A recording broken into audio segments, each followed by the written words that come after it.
أعوذ بالله أعوذ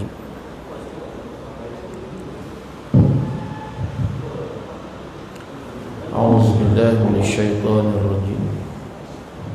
بسم الله الرحمن الرحيم. السلام عليكم ورحمة الله وبركاته. الحمد لله الحمد لله الواحد الأحد الفرد الصمد لم يلد ولم يولد ولم يكن له كفوا أحد. أشهد أن لا إله إلا الله وحده لا شريك له، وأشهد أن سيدنا محمدا عبده ورسوله. اللهم صل وسلم وبارك على سيدنا محمد وعلى آله وأصحابه ومن دعا بدعوته وجهاده واستنى بسنته إلى يوم لا ريب فيه. سبحانك لا علم لنا إلا ما علمتنا إنك أنت العليم الحكيم. رب اشرح لي صدري ويسر لي أمري واحلل عقدة من لساني يفقهوا قولي. أما بعد، قال الله تعالى في كتابه العزيز وعلى أعوذ بالله من الشيطان الرجيم: ومن أعرض عن ذكري فإن له معيشة ضنكا ونحشره يوم القيامة أعمى. Dan barang siapa, kata Allah, yang berpaling daripada peringatan kami, yakni daripada Quran, maka hidup mereka penuh dengan penderitaan, kesempitan, kesengsaraan. Bila mana berada di dalam kubur nanti akan disempitkan oleh Allah azab derita yang amat dahsyat. Dan kelak mereka akan dibangkitkan daripada kubur, lalu mata mereka dibutakan oleh kami, kata Allah. Qala rabbi lima hasyartani a'ma wa qad kuntu basira. Lalu berkata manusia itu, wahai Tuhan, mengapa kami dibangkitkan pada saat ini mata kami dibutakan oleh-Mu, sedangkan dahulunya hidup kami dapat melihat, memandang, dan mata kami celik. Qala atatka ayatuna fanasitaha. Berkatalah Allah kepada mereka, hei manusia, sewaktu kami datangkan kepada kamu waktu hidup di dunia, yakni dengan ayat-ayat keterangan kami, yakni Al-Quran, akan tetapi kamu fanasitaha, melupakan kami, mencuaikan kami, dan melalaikan kami. Wa kadzalikal yawma tunsa. Dan demikianlah pada hari ini, kata Allah, kamilah yang selayaknya untuk mencuaikan kamu pula dan melalaikan serta melupakan kamu semua. Sadaqallahul azim. Surah Taha ayat 124 hingga ayat 126. Musi surau yang dimuliakan Imam Bilal dan Sulh dan kuasa pentadbir surau, muslimin muslimat, tuan-tuan dan perempuan yang dirahmati lagi dikasihi sekalian, alhamdulillah. Pertama-tamanya marilah kita memanjatkan sesyukurnya kehadrat Allah pada pagi yang mulia ini dapat kita berada dalam suatu majlis yang amat disukai oleh Allah, Rasul dan para malaikat Allah Subhanahu wa ta'ala. Sudah tentulah niat kita, insya-Allah niatnya kerana Allah, untuk mencari ilmu, seterusnya beramal dengan ilmu yang kita tuntut dan kita pelajari tadi sebagai bekalan yang banyak untuk kebahagiaan negeri akhirat. Bila kita duduk dalam majlis ilmu ni, terasa kita ni tak lama lagi akan kembali kepada Allah. Bila kita duduk di dalam majlis zikir ni, kita rasa dekat sangat dengan Allah. dan banyak kita muhasabah diri, merenungi diri sepanjang hidup kita pada saat ini, yang dah berapa lama umur kita Allah beri kurnia. Ada barangkali yang dah 30 tahun, ada yang 40 tahun, ada yang 50 tahun, 60 tahun. Maknanya Allah anugerahkan hidup di dunia ini suatu nikmat yang cukup besar nilainya. Apabila hidup kita dalam keadaan kita mengimani Allah dan juga perkara-perkara gaib, tidak ada yang paling tinggi nilai bila mana seseorang itu yang hidupnya hidup mengabdikan diri kepada Allah Azza wa Jalla. Wa ma khalaqtul jinna wal insa illa liya'budun. Tidak kami perintahkan, kata Allah, kepada jin dan seluruh umat manusia, melainkan semuanya perlu menyembah diri, mengabdikan diri kepada Khaliq, iaitu pencipta kepada makhluk termasuk seluruh manusia. Bila mana kita menyembah kepada Allah, ertinya ini suatu perbezaan dengan manusia-manusia yang an-nasi ajma'in, dengan manusia yang banyak yang ada di seluruh dunia. Sebab apa kita katakan begitu, tuan?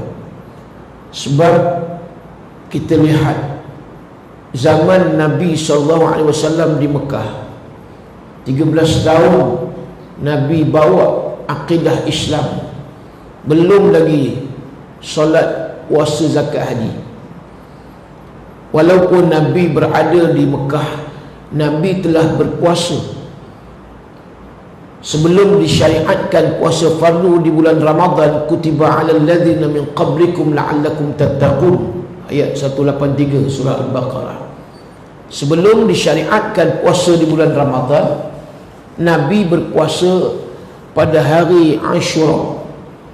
Ini tak lama lagi ni, berapa hari lagi kita nak sampai bulan Muharram. Nabi berpuasa pada 10 Muharram. Dan pada masa yang sama, orang-orang musyrikin pun juga berpuasa. Kenapa? Kerana di antaranya 10 Muharram itu banyak sejarah yang telah berlaku pada tanggal itu. Nabi berpuasa kerana Nabi Musa berpuasa pada 10 Muharram. Jadi bila Nabi sampai di Madinah, Yasrib, dalam peristiwa hijrah, Nabi tengok orang Yahudi berpuasa.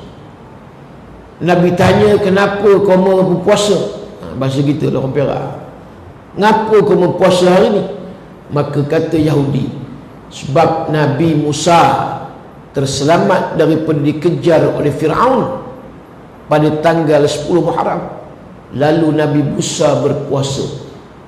Jadi bersyukurnya Nabi Musa berpuasa, lalu puak Yahudi pun berpuasa. Kata Rasulullah, maka yang selayaknya adalah aku nak berpuasa dan umat aku berpuasa pada hari 10 Muharram. Sebab Nabi Musa, maka di antara para Nabi Rasul Allah yang 25 yang wajib kita ketahui, maka Nabi berpuasa pada tiap-tiap 10 Muharram, maknanya tiap-tiap tahun.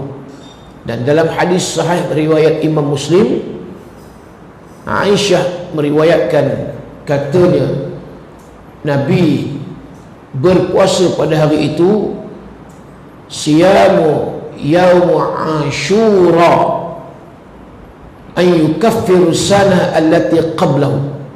Maka kata Rasulullah, berpuasa pada hari Ashura itu akan diampuni dosa manusia itu, allati qablahu, maknanya ayyukaffiru sana allati qablahu ni setahun sebelum. Kalau kita masuk bulan Muharram ni, puasa 10 Muharram, makna setahun yang lalu, 1441 punya dosa ni diampuni oleh Allah. Artinya ganjaran yang besar, kelebihan yang besar, tuan. Jangan tak puasa besok 10 Muharram. Kalau hari Arafah, maka diampuni dosa setahun sebelum, allati qablahu wa ba'dahu, setahun sebelum dan setahun selepas. Itu 2 tahun dapat keampunan dosa. Jangan dikira pula. Maknanya puasa hari Ashura, puasa hari Arafah dah buat.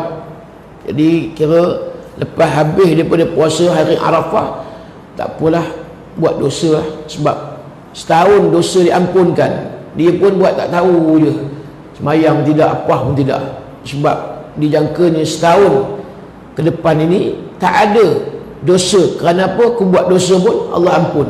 Itu tanggapan yang salah. Bukan maksudnya kita boleh buat dosa pula. Cuma apa-apa dosa yang kecil yang kita lakukan diampuni. Dosa hutang dengan orang tak bayar, itu tak jadi. Dosa mengumpat fitnah orang, itu nak kena pergi pada orang yang kita buat fitnah. Dosa kita membunuh orang, kalau tak diberi keampunan oleh si waris, maka tetap kita tanggung dosa membunuh. Itu tetap. Sebab dosa-dosa besar termasuk minum arak, zina, membunuh, sihir, lari daripada medan perang. Ini termasuk di antara dosa-dosa yang perlu diselesaikan dengan hanya kita bertaubat dengan taubat nasuha. Kalau tidak, tak selesai.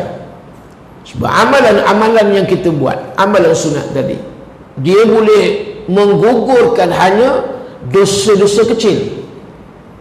Dosa besar tetap perlu kita bertaubat dengan taubat nasuha. Kan Nabi kata, wa atbi'is sayyi'atal hasanah tamhuha. Kamu iringi kejahatan dosa itu dengan melakukan kebaikan, tamhuha, maka dosa itu digugurkan, dosa akan gugur. Masuklah amalan puasa sunat yang kita nak buat pada 10 Muharram nanti. Itu artinya kelebihan puasa 10 Muharram tadi. Jadi yang ada amalan yang Nabi buat pada waktu itu di Mekah ialah puasa sebelum hijrah lah maksud dia. Jadi Nabi berpuasa. Cuma dalam hadis menyatakan, Nabi kata, kalau aku dipanjangkan umur oleh Allah Ta'ala pada next year, tahun depan, aku akan berpuasa pada hari 9 Muharram yang disebut hari Tasu'ah. Tapi Nabi tak sempat. Nabi wafat.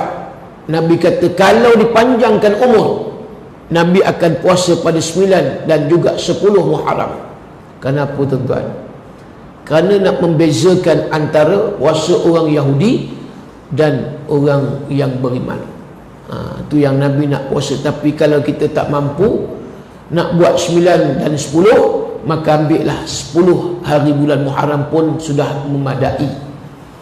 Tapi kalau yang cantiknya 9 dan 10 Muharram. Walaupun Nabi tak buat, tapi Nabi kata kalau panjang umur, aku akan laksanakan, aku akan lakukan, kata Rasulullah. Iaitu disebutkan tadi, puasa 9 hari bulan Muharram dan juga 10 Muharram. Baik, habis, itu jelas. Dapat ilmu kita pada pagi ini tentang 10 Muharram. Maka Nabi berada di kota Mekah. Orang Islam tak ramai. Peringkat awal kita sedia maklum, kalangan as-sabiqun al-awwalun, golongan yang awal mula Islam, terdiri daripada isteri Nabi Khadijah binti Khuwailid, Abu Bakar yang lelaki, kanak-kanak Ali bin Abi Talib, kemudian barulah yang lain-lain. Ini peringkat awal Islam berada di bumi Mekah. Artinya nak dapat hidayah daripada Allah pada waktu itu tidaklah semudah yang kita rasa hari ini.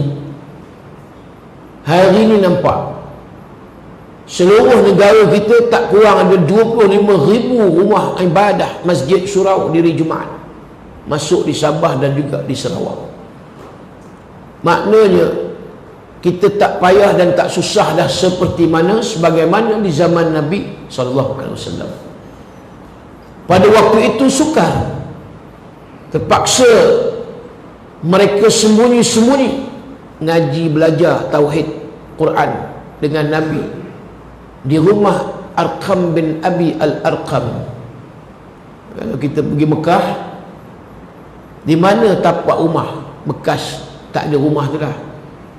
Kalau kita perasan, bermula kita nak sa'i innas safa wal marwata min sya'airillah, daripada Safa nak ke Marwah. Kita turun daripada bukit Safa dan kita akan lalu, dulu di kiri kanan tu ada lampu hijau, sekarang dia tak ada buat di kiri kanan, di atas macam kita kata bumbung, di atas siling lampu hijau, di bawah lampu hijau itulah bekas ataupun tempat Nabi mula menyebarkan dakwah Islam secara secara sembunyi-sembunyi. Ini kita patah balik ni, cerita lama ni, tapi tak apa, kita ulang balik. Maka peringkat Allah perintahkan kepada Rasulullah, fasda' bima tu'mar wa a'rid 'anil musyrikin. Wahai Muhammad, kata Allah, sudah tiba masa, jangan sembunyi-sembunyi, jangan takut-takut lagi menyebarkan Islam. Jangan kamu takut kepada puak-puak musyrikin, berpalinglah kamu kepada mereka. Fa'rid 'anil musyrikin. Maka terus sebarkan dakwah Islam, mula dengan cara yang agak lebih agresif dan lebih aktif. Ini perintah daripada Allah. Bila perintah daripada Allah, Nabi tahu, bila Allah yang perintah, maka Allah yang akan beri petunjuk taufik kepada Rasulnya, dan dialah Allah yang akan memberi perlindungan. Tu yang kata Sayyidina Ali bin Abi Talib, orang yang bertakwa itu antara sifat mereka al-khawf minal jalil, mereka takut dengan sifat kekuasaan Allah. Takut. Orang yang bertakwa ni takut kepada Allah. Bila Allah turunkan satu musibah, wabak COVID-19 ni, disebut sebagai pandemik kerana bersifat global, worldwide, seluruh dunia, bukan hanya Malaysia tapi seluruh dunia. Sudah cecah lebih daripada 20 juta yang dijangkiti. Bayangkan, tak terfikir kita tahun 2020 ni ada wabak COVID-19, musibah yang Allah nak timpa pada kita. Allah peringatkan kepada umat manusia ni, dia tidak tiap-tiap hari, tiap-tiap minggu berlaku keadaan yang macam ni, tuan sekalian. Dia datang kadang 10, 20, 30 tahun sekali, 40 tahun sekali. Tsunami berlaku 26 Disember tahun 2004. 2014 tak ada apa lagi. Nampak? 2020, setelah 16 tahun berlakunya peristiwa ombak tsunami yang mengorbankan nyawa 200,000, bayang 200,000 person pada waktu itu menjadi korban ombak tsunami. Ramai yang menceritakan tentang kejadian ombak tsunami begitu dahsyat, sampai kapan nelayan ada di atas bumbung tersangkut. Bagaimana macam kita kata satu stesen generator kuasa elektrik yang daripada tengah laut terdampar di daratan. Macam mana kuatnya ombak tsunami, tuan-tuan yang dah pergi Aceh, tuan-tuan menyaksikan. Satu jana kuasa, macam jana kuasa elektrik besar, daripada laut tu, di tengah laut, kemudian terdampar di tepi pantai. Begitu kuat. Saya pergi tengok dan naik tengok tempat tu, ya Allah, kuasa Allah berat tu, besi tu tuan-tuan. Tapi itulah, bila Allah mengkehendaki, innama amru idza arada syai'an an yaqula lahu kun fayakun, maka jadilah. Dahsyat. Tak terfikir pada waktu 26 Disember 2004 kejadian yang sehebat yang disaksikan oleh ramai umat manusia. Tiba-tiba air melimpah macam pangan pecah. Waktu itu orang sudah macam semut kalau kita tengok sekarang. Bayangkan tengok semut kecil je, habis. Macam tu, macam kita curah air dekat semut. Semut berenang tak berenang, begitulah keadaan yang berlaku. 200,000 ni bukan sikit jumlah. Ini yang berlaku pada tahun 2004. Allah datangkan selepas 16 tahun selepas tsunami dengan satu wabak pula, musibah yang disebut sebagai wabak COVID-19, dan sudah cecah 20 juta yang dijangkiti. Yang mati pun Allah berapa ramai tuan-tuan? Dah lebih daripada setengah juta. Tak mustahil akan cecah 1 juta angka kematian akibat pandemik wabak COVID-19. Setakat ni belum lagi ada vaksin yang benar-benar berjaya dihasilkan. Baru khabar katanya di Rusia sedang proses untuk mensahihkan boleh ataupun tidak vaksin yang dapat ditemui itu bagi merawat COVID-19. Ini semua atas kuasa Allah. Allah nak bagi suatu tanzir, peringatan kepada umat manusia. Tapi berapa ramai yang hari ini nampak, kita sedar berapa ramai yang dapat rasai kekuasaan Allah bila dilihat kepada ombak tsunami. Ramai yang takut hanya pada ombak tsunami, fizikalnya. Habis tsunami, maka orang tak takut dah tuan-tuan. Sebab itu kita perlu takut kepada kuasa yang menjadikan ombak tsunami, bukan tsunami itu. Begitu juga kita perlu takut kepada kuasa yang menjadikan wabak COVID-19, bukan kita takut kepada virus COVID-19 itu. Ini bagi orang yang beriman. Allah nak bagi peringatan pada kita. Kalau setakat COVID macam tu kita takut, habis besok seluruh dunia, balik kita nampak berpesta dengan pesta maksiat. Macam-macam kejahatan demi kejahatan yang dilakukan.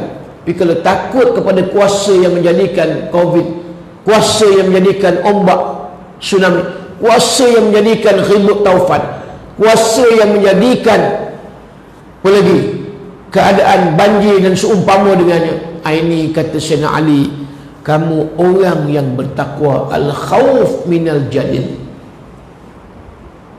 Inilah yang perlu kita tanamkan dalam hati kita tuan. Sebab hari ini kita nampak seolah macam kembali zaman jahiliah, karat jahiliah. Hari ini cukup banyak. Hari ini apa yang Nabi sebut tanda-tanda kiamat tu betul dah. Banyak sangat orang buat maksiat hari ini dalam negara kita. Tengoklah isu rasuah yang berlaku di Bandar Baru Sungai Buloh. Nampak tempat saya duduk dengan Syaril duduk dulu. Kami duduk di Surau, bukan tak tahu hal ni, tapi tak boleh nak buat apa tuan-tuan. Kami tak ada kuasa macam pihak yang berkuasa. Bila mana tersebarnya viral daripada saudara Asri Janggut, ramai orang celik mata. Nampak? Tak apalah cerita yang dia terlanjur cakap, kata polis askar kurang jaga solat, ibadat solat, dia pun dah minta maaf dah. Mungkin kesilapan dia, tu biasalah manusia. Tapi kejutan yang dibuat, kalau tak disebabkan Asri Janggut ni agak-agak Macam mana tuan-tuan? Mungkin lagi tahu ini nak menyelamatkan negara kita daripada ditimpa sebagai suatu musibah, musibatul jaza, iaitu musibah balasan. Itu yang nampak, diketahui. Bila dibongkarkan, oh nampak semua turun, polis turun, PBT turun, Timbalan Datuk Bandar BSA pun turun, semua celik mata. SPRM turun, dan beberapa tangkapan yang telah dibuat 9 kot kalau ikut semalam, masuk pengarah penguatkuasa ataupun ketua penguatkuasa BSA pun terlibat. Kalau tak berlaku apa yang disebutkan tadi, diviral oleh Asri Janggut, gitu hal tiap-tiap bulan 300 hingga 3,500 tuan-tuan gaji dah dapat buat-buat ni, kemudian terdarah dia rasuah. Benda ni bukan kita tak tahu, kita tahu. Saya dulu kerja lembaga zakat Selangor, pejabat zakat Selangor, kaunter cawangan Sungai Buloh di Bukit Rahman Putra. Bukit Rahman Putra Sungai Buloh lah, sebelah pejabat MBSA. Macam-macam cerita lah, bukan nak cerita benda-benda yang dah berlaku tu, tak apalah aib. Cumanya tak serik-serik nak kuasa ni, nampak integritinya tak ada. Kalau macam tu rampas CD lucah, kemudian tak dimusnahkan, bagi pula kawan-kawan tengok. La ilaha illallah. Berguni-guni CD lucah, bukan sikit. Ketua penguatkuasa MPK Kelang, Majlis Pendaran Kelang, saya ceramah di MPK Kelang, tanya saya, Ustaz, nak tanya satu soalan, Ustaz. Macam mana saya punya anak buah gawai penguatkuasa, bila mereka rampas buah-buah yang dijual peniaga-peniaga haram lah kalau nak sebut, mereka rampas, patut bila dah rampas selesaikan kes dulu. Kalau kata peniaga tu salah, maka buah tu hukumnya haram, tak boleh dimakan, perlu dilupuskan. Walaupun sebiji seulah 5 katakan, tak boleh. Durian musangking nak ambil seulah, tak boleh. Tiba-tiba anak buah saya penguatkuasa tadi, mereka pergi balun dulu di dalam lori penguatkuasa, Ustaz. Tak sampai di pejabat, tak masuk dalam store, mereka balun dulu al-bantayun wal sapuyun wal balunun, itu fil lughati arabiyyah. Tambah sikit lagi wal makanun wal licinun. Habis ni kan, saya kata kepada pengarah penguatkuasa MPK Kelang, hukum tuan haram, berdosa, makan daripada bukan hak. Wala ta'kulu amwalakum bil batil, wala ta'kulu amwalakum bainakum bil batil. Jangan, kata Allah, kamu makan harta di antara kamu dengan cara yang batil, tak boleh. Petah lagi masuk pula dalam tubuh badan, kullu lahmi nabata min harami fannaru aulabi.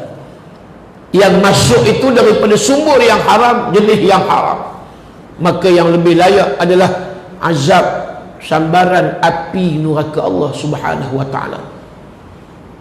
Ini yang kita nampak, tuan-tuan, ini maksiat jahat.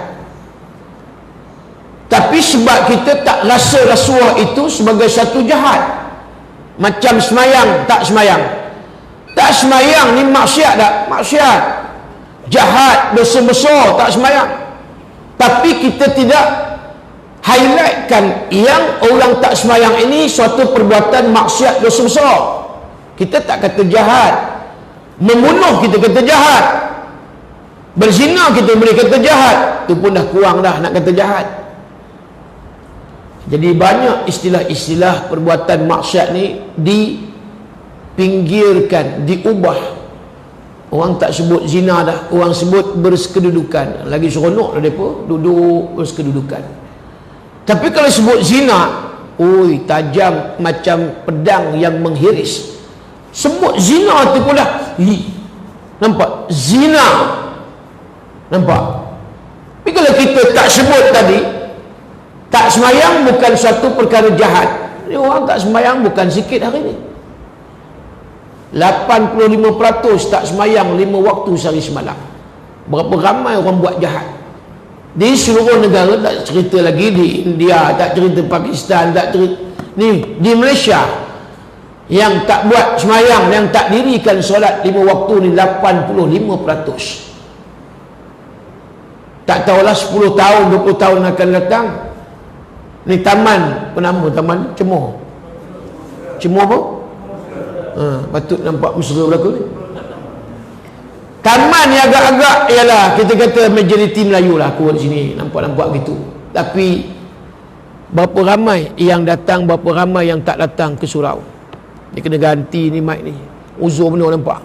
Sekejap ada, sekejap tak ada. Dia turun sendiri. Dia punya ni suihnya, kata orang Perak, suihnya. Dia turun sendiri. Ni kena ganti ni kan. Beli yang mahal sikit. Dan senang, duit banyak, jangan simpan duit surau. Baik, jadi maknanya apa dia? Kita tengok taman kita, yang datang berapa ramai, tak datang berapa ramai. Tu kita tahu hari ni orang semakin menjauhkan diri daripada Allah. Ni yang saya kata tadi, berlakunya seumpama zaman jahiliah di waktu Nabi berada di kota Mekah, cuma dalam bentuk yang moden pada hari ini. Dalam bentuk yang moden. Rasuah yang berlaku itu adalah satu kejahatan maksiat. Allah sebut apa yang Nabi sebut, ar-rasyul murtasyikil lahumma finnar. Yang memberi baik yang menerima rasuah, maka neraka, kata Nabi. Dihumban neraka. Apa guna dapat duit rasuah? Kaya, beli kereta hebat, tukar kereta sesaja, bawa bini anak bini berjalan, tapi duit daripada sumber rasuah. Kalau kaya kerana sumber rasuah, tak usah banggalah. Kalau kaya kerana apa dia? Tis'atun min 'asyar rizqi at-tijarah. Kalau kaya dengan sebab tijarah, meniaga, melakukan perkara perniagaan tadi, bisnes. Kaya kerana bisnes. Hari ni tuan-tuan nak bisnes, kadang-kadang tak terlepas daripada memberi wang suapan.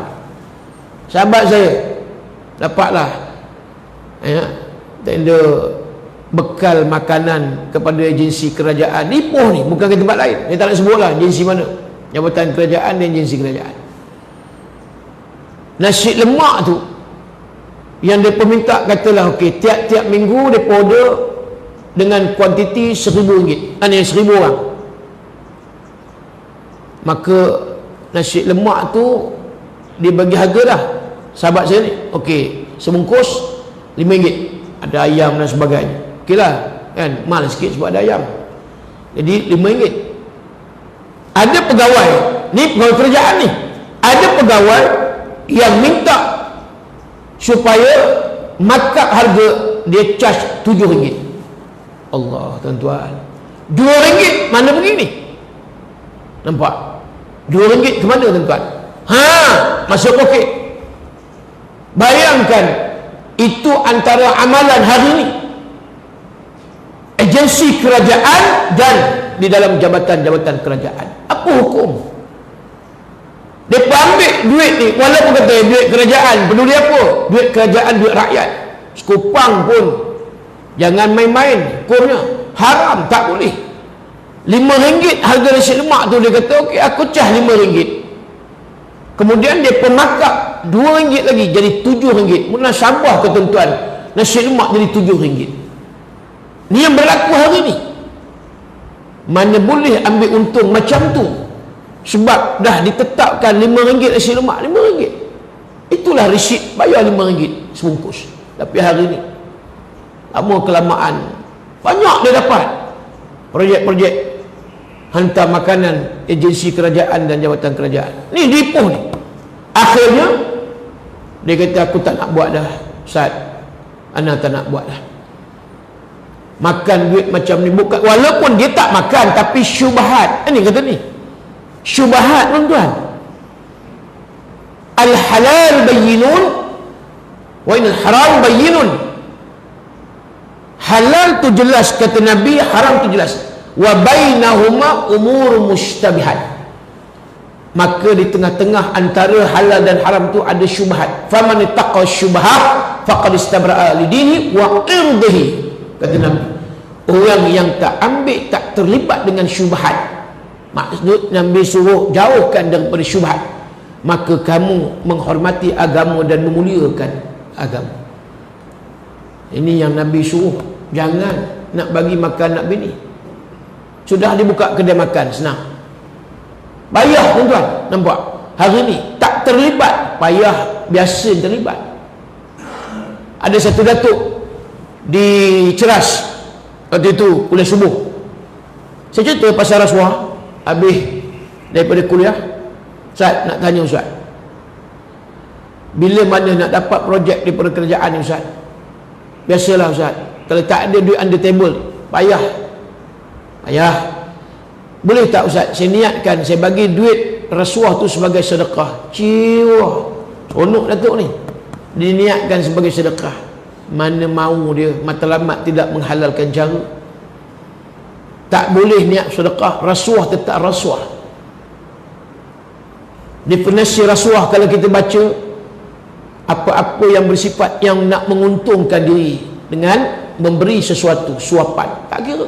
Ada rasuah yang bagi duit, ada rasuah yang bagi perempuan. Nampak jadi balik ni, saya tak jatuh ni, dia jatuh sendiri. Dia kata tengah tukar ni kan, datang sekali lagi tengok yang baru dah. Jadi nak sebut ni tak jauh daripada kita nipu ni. Tak silap ahli majlis Perak Tengah dulu kan, bila mana disogokkan dengan perempuan, dia kata ini bukan rasuah. Allah tuan-tuan, kena pecat tak silap saya. Nampak, sogokkan wanita, amoy dah ready dah di batu fregi. Bayangkan, tak seronok ke? Sudah ada ini benda ni dipermudahkan. Okey, amoy dah tunggu, kamu pergi bilik sekalian, nama hotel sekalian. Tak duit pun tapi dia perasuah dengan amoy.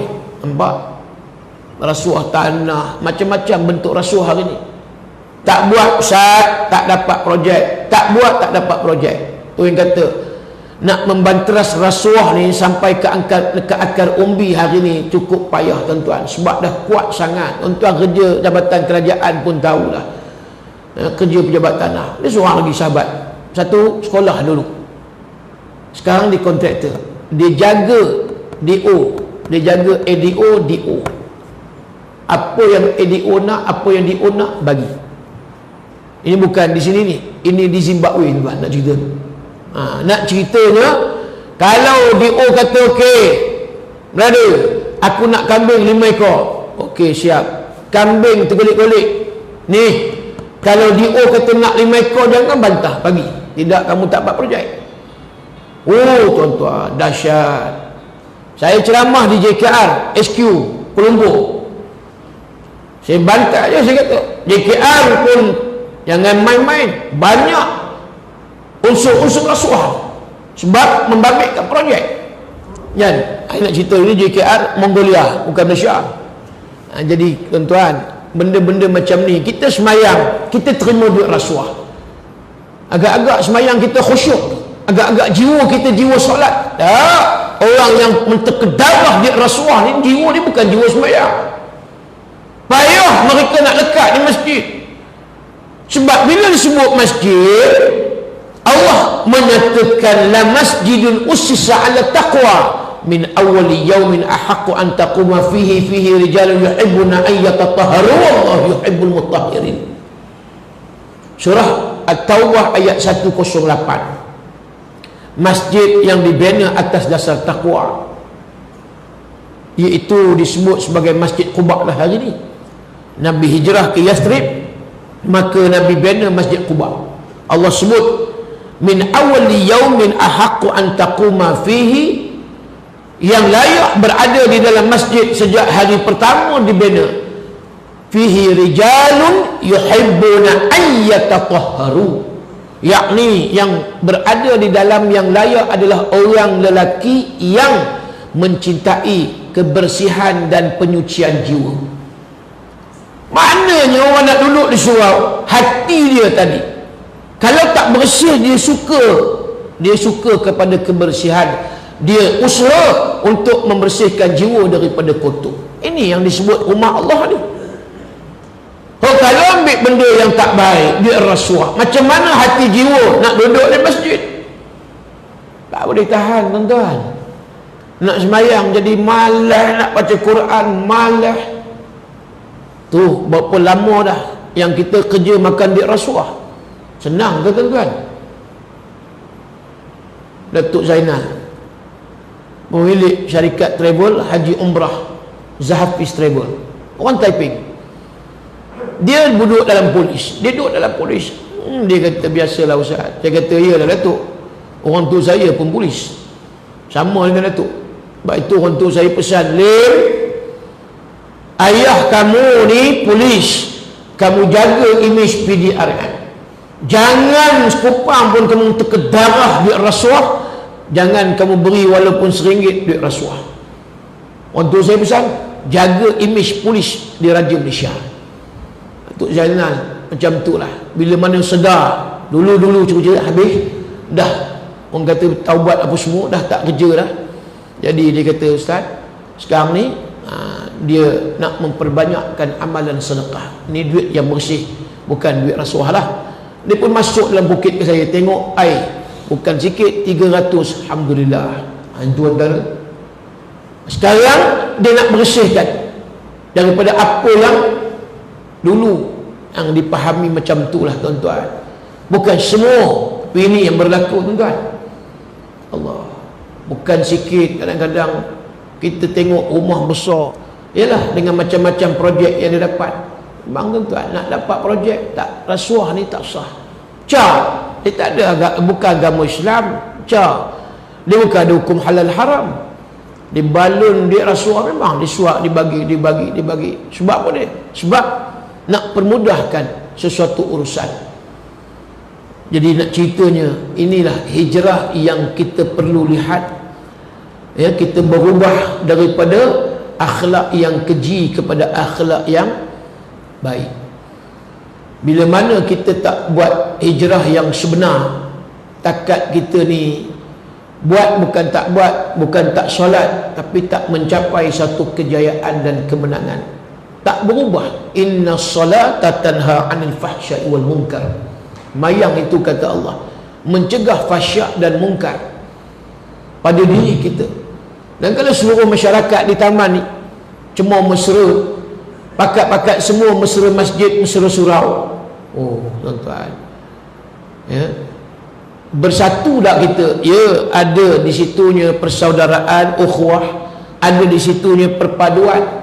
Tapi kalau tak ada tadi kooperate, kerjasama di antara satu sama lain, jamaah tidak didirikan, masing-masing sembahyang di rumah, surau kosong je, tak nampak di situnya persaudaraan Islam dan perpaduan Islam yang dianjurkan oleh Nabi SAW. Sebab hijrah itu natijah dia persaudaraan dan juga perpaduan. Tapi kalau kita tak ada berjamaah, maka nampak ini Covid pun alhamdulillah pagi ni pun ramai nampak, tak kurang 2000 ada ni, tuan-tuan. Termasuk jin dengan malaikat pagi ni, alhamdulillah. Bukan senang nak kumpulkan. Subuh lagi teruk, hak Jumaat pun hari ni nampak macam-macam alasan dah boleh masuk ke surau. Surau pun dah buat Jumaat, surau ni tak tahu buat Jumaat. Buat. Dibenarkan oleh pihak Jabatan Agama Islam Perak untuk mendirikan solat Jumaat. Bagi alasan lagi, tak daftar tu, tak daftar udah duduk di rumah, kadang shopping pula lagi. Waktu bila? Waktu Jumaat. Mana boleh bagi alasan dah, tuan-tuan. Perak yang bagi ni, Selangor tak bagi, kan? Sultan tak bagi. Kalau dia surau diri Jumaat, tak apalah, dan memang dapat kelulusan masjid. Tapi surau-surau Selangor tak dibenarkan. Kalau ikut lagi ramai kelumpur Selangor. Ni Perak dengan izin Allah, alhamdulillah, ialah permudahkan. Pun berapa ramai yang sembahyang Jumaat, berapa ramai yang tak sembahyang Jumaat. Ini yang kita kata Jumaat ni tiap-tiap minggu. Inilah akhir zaman. Perkara yang kita nampak berleluasa adalah di antara yang cerita tadi, cerita jahat dan maksiat yang semakin menjadi-jadi. Sebab itu tadi Nabi berada di kota Mekah. Nabi tengok dahsyat kerosakan yang ada di kota Mekah. Nabi bawa cerita Islam, aslim taslam, aslim taslam. Kamu Islam, kamu selamat. You accept Islam and you will be safe. Kamu terima Islam, kamu selamat, kata Rasulullah. Dalam tempoh 13 tahun Nabi sebarkan dakwah akidah. Qul huwallahu ahad, qul huwallahu ahad, Allahu ahad, Allahu ahad. Maka yang berada betul-betul di atas landasan Islam lingkungan 80 hingga 100 orang saja. Tuan, selama 13 tahun 100 orang je yang dapat betul-betul yang beriman. Bayangkan daripada ramai puak-puak Arab Quraisy musyrikin, nak dapat 9 ekor masuk Islam pun jenuh, tuan. Bayangkan 13 tahun sabarnya Nabi. Baik itu Nabi tak mencetuskan suasana tegang.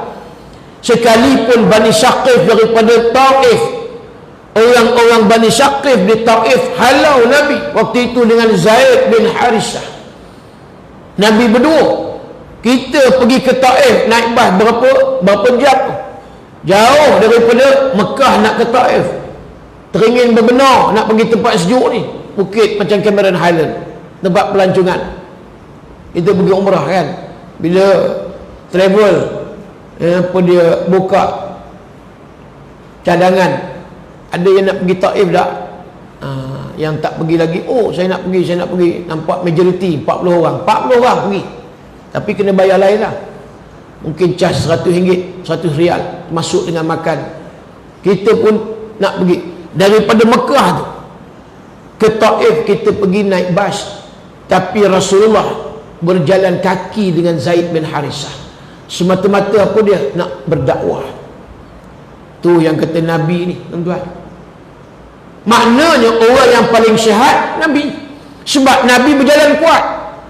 Orang yang paling sihat adalah Nabi. Dan bayangkan ketika mana Allah sebut li'ila fi Quraisyin ila fihim rihlatash syita'i was-saif. Maka musim panas Nabi, orang-orang Arab Quraisy akan pergi ke Syam. Balad di Syam ni Jordan, Palestin, Syria, Lebanon yang kena yang bom apa dia, yang meletup bom. Balad di Syam itu Syam. Musim panas Nabi Rasulullah pergi ke Syam. Musim sejuk mereka pergi ke Yaman berniaga. Tuan-tuan bayangkan daripada Mekah pergi ke Palestin, dekat ke tuan-tuan? Jauh, jalan kaki. Mana ada flight, mana ada airport, mana ada kereta, tak ada. Motor pun tak ada. Tu yang kata Nabi manusia yang paling sihat. Jalan Nabi tu semata-mata berniaga. Sa'ad bin Abi Waqqas radhiyallahu ta'ala an, sama dengan sahabat yang lain,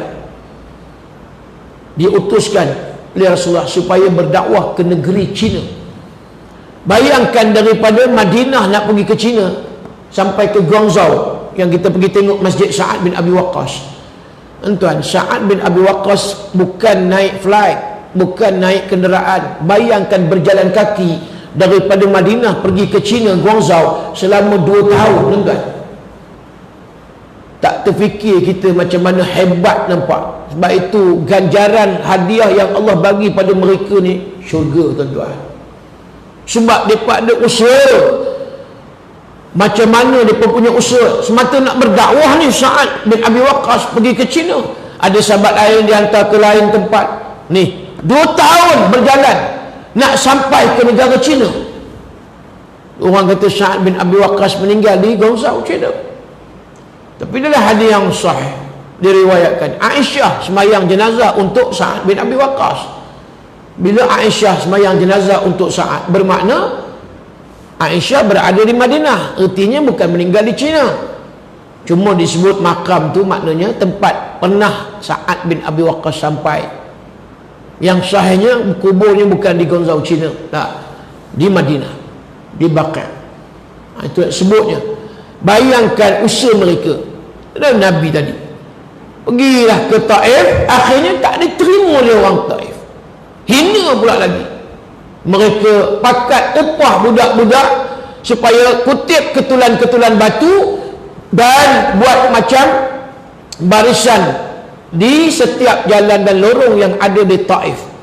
Nampak aja terlibat dua manusia ni, jangan tangguh, balik sambil mulut ni macam-macam dah, maki hamun, balik haram, macam itulah, mangkuk hayun. Oh tuan, berdarah kening Nabi mengalir sampai ke kasut. Bukit menawarkan, ya Muhammad, ya Rasulullah, kalau kamu nak musnahkan puak-puak ni, sekarang juga kami buat. Boleh kami musnahkan, hancurkan mereka. Bukan setakat hancur, bersepai macam mayat Al-Tantuya Syaribu. Ingat balik tuan, walaupun dah lama. Boleh bukit buat macam tu, hancur, bersepai. Kalau nak, apa jawab Nabi? Wahai Jabal Bukit, tak perlu. Aku nak berdoa kepada Allah.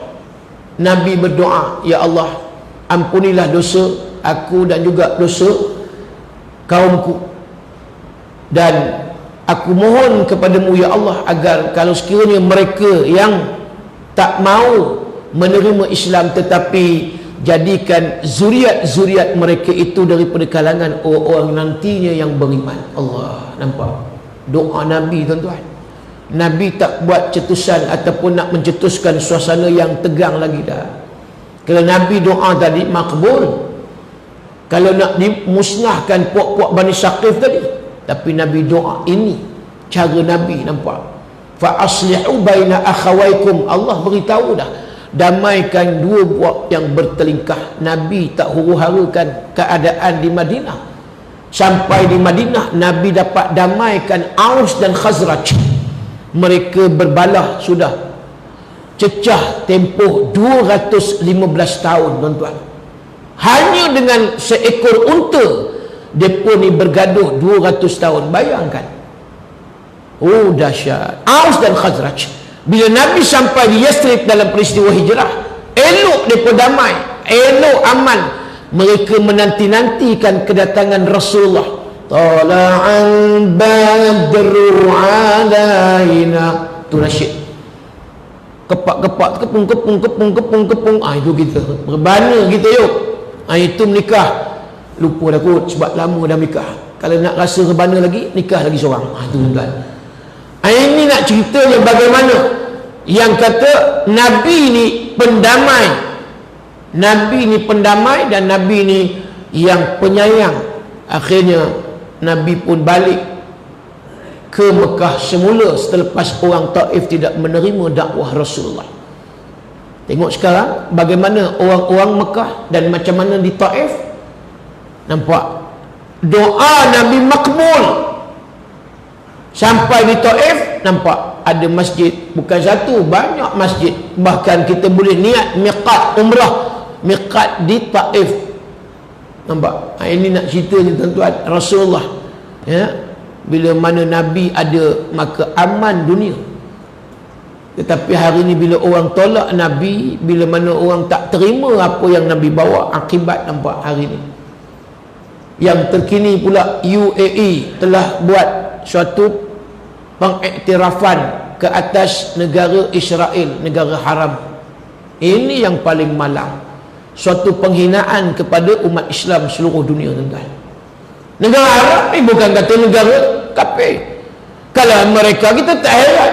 Kalau Rusia tak heranlah kita. Ni negara Arab Islam mengiktiraf negara Israel. Yang kita tahu berapa banyak telah dibunuh umat Islam di Palestin. Tahun 1979 Mesir mengiktiraf Israel, negara Israel. Tahun 1994 Jordan mengiktiraf. Tahun 2020 baru 2 hari lepas UAE mengiktiraf negara Israel. Nampak? Israel and UAE to establish full diplomatic ties, disebut dalam berita kenyataan. Maknanya hubungan diplomatik daripada UAE dengan Israel telah disahkan, telah berlaku. Tunggulah tuan-tuan, bala ataupun musibah, jazak yang Allah nak turunkan ini. Kalau kita tak hati-hati tuan-tuan, negara Islam, kekayaan minyak Allah bagi rezeki, tapi mereka tak guna untuk tujuan jihad fi sabilillah. Sian, kita tak rasa tuan-tuan macam mana orang Palestin menghadapi dengan puak-puak Zionis. Ditembak ni tuan-tuan, mereka tak peduli, tengah makan pun mereka tembak tuan-tuan, puak-puak Zionis Yahudi. Saya ke Palestin dah banyak kali dah.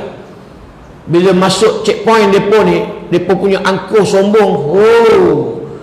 Mereka tengok muka kita macam nak makan tu, mereka cari geledah dalam bas, takut ada puak-puak orang Arab yang mencelah. Mereka memang anti sungguh. Kalau nampak orang Arab, memang ditarik habis. Nampak senjata, rifle sentiasa ada di sisi mereka. Nampak puak-puak Yahudi memang sombong cara mereka tu. Kemudian mereka perli sindir orang-orang Islam depan mata. Ingat lagi masa tu saya dengan Ustaz Aslin Bollywood bawa jemaah. Masa tu pula 15 Mei, tanggal 15 Mei ni kejayaan puak-puak Yahudi memasuki negara Palestin. Mereka rayakan 15 hari bulan Mei. Kebetulan kami berada betul-betul di Masjid Al-Aqsa 15 Mei. Puak Yahudi ni mereka buat provokasi. Nampak 15 Mei ni mereka nak masuk ke dalam Masjid Al-Aqsa. Bila tengok tuan-tuan, dia pun buat macam satu kelompok-kelompok, ada 10, ada 15 orang. Mereka cuba masuk. Okey, masuk. Bila masuk, mereka nyanyi bahasa Ibrani mereka lah, Yahudi. Mereka nyanyi melompat-lompat ni, terjoget-joget, terkinja-kinja, menyanyi, melompat, joget. Dan pada waktu itu mereka cuba nak masuk Masjid Aqsa. Saya dengan Ustaz Aslin boleh ingat lagi masa tu, tiba-tiba keluar sekumpulan anak-anak kecil, anak remaja dan ibu-ibu, ada yang mengandung, meluru ke arah kelompok Yahudi yang cuba nak memasuki Masjid Al-Aqsa. Daripada mana dia datang tak tahu, terkejut kami. Apa dia buat? Ada yang tak berkasut. Bayangkan ibu-ibu yang mengandung, budak-budak, mereka pergi meluru ke arah puak Yahudi. Apa dia buat? Takbir, Allahu Akbar, Allahu Akbar, Allahu Akbar, tak berhenti. Allahu Akbar, Allahu Akbar, Allahu Akbar. Kami tengok betul-betul depan mata kami. We saw with my own eyes. Betul-betul depan mata kepala kami tengok. Allah, air mata ni bercucuran jatuh tuan-tuan. Tak tahan, sedih tengok tuan-tuan. Usaha mereka nak halau puak Yahudi ni begitu hebat. Anak-anak remaja, mereka tak ada no weapons, tak ada sebarang senjata. Mereka tak baling batu, tetapi dengan terbitnya daripada mulut, walitukabbirullah, membesarkan Allah, Allahu Akbar, Allahu Akbar, Allahu Akbar, menyaksikan lari puak-puak Yahudi daripada nak memasuki Masjidil Aqsa. Tuan-tuan, tu tak sedar air mata mengalir. Tengok hebat tak hebat anak-anak orang Islam di Palestin, Baitul Maqdis, mempertahankan Masjid Al-Aqsa. Tiba-tiba UAE tak ada marah tuan-tuan, mereka mengiktiraf negara haram Israel. Ini satu pencabulan lah kita kata. Allah, perasaan pemimpin-pemimpin negara Arab dengan Palestin, tak fikirkan bagaimana sengsara derita, kod-kod nak membebaskan Palestin, usaha dengan berbagai-bagai usaha, tidak. Akhirnya mereka mengiktiraf. Dan ini yang sedang berlaku di akhir zaman. Jadi kalau kita hari ini tuan-tuan, daripada jauh, kita ni jauh lagi lah, yang UAE dekat dah, Jordan, Mesir ni, Mesir pula sempadan Palestin. Kalau mereka tak usaha untuk membebaskan Palestin, freedom Palestin, istiqlal, hurriyah, tuan-tuan, tak ada makna kemerdekaan sesebuah negara Islam. Sebab itu Allah kata, innamal mu'minuna ikhwatun fa aslihu baina akhawaykum wattaqullaha la'allakum turhamun. Ini yang disebut dalam surah Ali Imran ayat 159. Kalau kita tak memikirkan saudara kita yang ada di Palestin, kita belum lagi merdeka yang sebenar. Sebab itu bila adanya umat Islam yang berjihad di Palestin, maka selagi itu ada kekuatan pada Islam. Tapi kalau sekiranya Palestin hampir tak diselamatkan, akhirnya ada negara Israel haram yang wujud di situ, dan hari ini pun sudah hilang peta Baitul Maqdis. Tak ada dah Jerusalem digantikan dengan Jerusalem. Mana Baitul Maqdis digantikan dengan Jerusalem. Sebab ini perancangan puak Yahudi. Tu kalau kita tak dapat nak tolong dengan duit ke apa, bantu dengan doa pun jadilah. Sekurang-kurang insya-Allah, mudah-mudahan Allah memberi kemenangan kepada Islam yang berada di seluruh dunia. Cukup sekadar itu, perut pun dah lapar kan, dan kita pun tak boleh lama-lama ni, sebab polis dah ada tu kat luar tu nak menangkap kita ni. Kalau lebih kan jadi payah masalah pula. Ya, insya-Allah kalau ada rezeki kita sambung kuliah tahun depan tuan-tuan. Wallahu alam. Ya, ada yang berhajat nak membeli minyak wangi Raihanah Syifa yang saya import daripada Dubai, minyak ni. Dan alhamdulillah minyak ni dah 10 tahun berada di pasaran. Ni minyak ni peninggalan daripada almarhum Ustaz Datuk Ismail Qamus. Saya pengasas bersama dengan Ustaz Datuk Ismail Qamus 10 tahun, alhamdulillah. Ya, masih lagi orang berebut cari, tiap-tiap hari boleh katakan, selang sehari minta Ustaz postkan online. Dan pagi ni saya bawa di sini tuan-tuan. Minyak ni untuk tujuan di antara buat pendinding daripada gangguan jin makhluk halus, masuk sihir, sangkau, histeria, saka, orang Perak kuat saka, dan macam-macam lagi dah, banyak dah ya testimoni yang saya dapat. Bagus. Yang kedua untuk anak-anak, pelembut hati, penerang hati. Anak-anak kecil, kalau tak ada anak cucu, kalau menangis elok, insya-Allah. Bukan takat anak, dengan mak-mak anak pun kalau menangis diam, tak menangis, insya-Allah mudahan. Dan juga ada berita baik untuk yang belum jodoh. Itu kalau nak jodoh, nak jodoh cepat, mudah-mudahan lah dia ikhtiar buat mandi, botol ni buat 3 kali mandi. Dah ada testimoni dah. Itu kalau yang belum jodoh, nak jodoh. Yang dah jodoh, nak jodoh sekali lagi. Itu pulang pada tuan-tuan. Mudah-mudahan. Yang ketiga untuk suami isteri, nak rapat balik hubungan. Ada yang nak bercerai, tak jadi bercerai. Ada yang masalah mati pucuk, ini bukan pucuk ubi. InsyaAllah, cubalah ikhtiar. Orang Singapura, orang Kedah melompat balik orang tua tu. Itu ya, dengan izin Allah tuan-tuan. Itu masalah mati pucuk.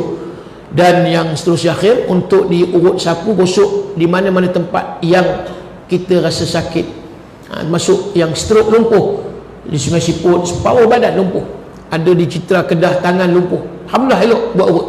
Migrain, sakit kepala, sapu kat kepala. Resdung, sapu kat hidung, sedut minyak. Ya, kemudian yang penagih dadah, buat mandi sekali sisi badan. Dah tak menagih Ustaz, suami saya dia polis dan tak tinggal solat, alhamdulillah. Dia ada masalah sakit perut, buasir, dah ada testimoni. Gout, cubalah ikhtiar sapu dekat tempat gout, mudah-mudahan go out. Mudah-mudahan. Dan dalaman buat minum, jangan banyak, 2-3 titik masuk dalam air suam dan minum. InsyaAllah cubalah ikhtiar. Dah banyak dah, ratus ribu botol dah. Dan terkini dia orang Shah Alam, dia kanser usus tahap 3, kanser. Itu pun dia buat minum juga. Banyak lah, 10-20 botol dia beli. Kanser tahap 3, elok lah. Doktor mengesahkan normal, sel kanser dia dah mati dan tidak aktif. Ada yang batu karang pecah, ada yang hati paru-paru masalah, pun dia buat minum dengan izin Allah elok. Demam yang panjang dan sebagainya, itu dalaman buat minum ya, jangan banyak, 2-3 titik, luaran sapu urut. Jadi ada lagi peninggalan daripada Datuk Ismail Qamus ni. Ini kira akhirlah, last peninggalan, limited edition, habislah dia ingat. Ini yang arwah Datuk Ismail Qamus sempat jampi ruqyah ya, baca ayat-ayat ruqyah Quran. Siapa yang berhajat, sebotol 30, 250, 400, belilah. Ada yang beli 10 botol sekali, 20 botol. Macam di Meru baru ni, isteri dia kena sihir 8 tahun, usaha macam-macam tak selesai Ustaz. Dia pun tahu saya jual minyak, dibeli 4 botol mula ya, bagi isteri dipakai, mandi, kemudian minum 2-3 titik, keluar muntah darah. Dengan izin Allah semakin pulih dah. Ustaz, saya nak beli lagi 50 botol baru ni di Meru dengan izin Allah. Cubalah kita tuan-tuan. Kalau tak ada buat duit, bolehlah transfer akaun saya, senang dan pantang, jangan langkah, jangan masuk botol ni ke dalam tandas. Itu sajalah. Qul qawli hadza wa astaghfirullahal azim li wa lakum. Assalamualaikum warahmatullahi wabarakatuh. asbahna ala fitratil Islam wa ala kalimatil ikhlas wa ala dini nabiyina Muhammad sallallahu alaihi wasallam wa ala millati abina Ibrahim hanifan muslima wa ma kana minal musyrikin. Allahumma inna nas'aluka 'ilman nafi'an wa 'amalan mutaqabbalan wa rizqan wasi'an wa shifaa'an min kulli da'. Allahumma inna na'udzubika minal baras wal junun wal juzam wa min sayyi'il asqam. Allahumma kshif 'anna al bala' wal waba' wal ghala' ma la yakshifuhu ghayruka. Rabbana la tuzigh qulubana ba'da idh hadaytana wa hab lana min ladunka rahmatan innaka antal wahhab. Allahumma ij'al jam'ana jam'an marhuma wa tafarruqna min ba'dihi tafarruqan ma'suma. Sallallahu ala sayyidina Muhammad wa ala alihi wa sahbihi wa baraka wa sallam. Alhamdulillahi rabbil alamin. Taqabbalallahu minkum.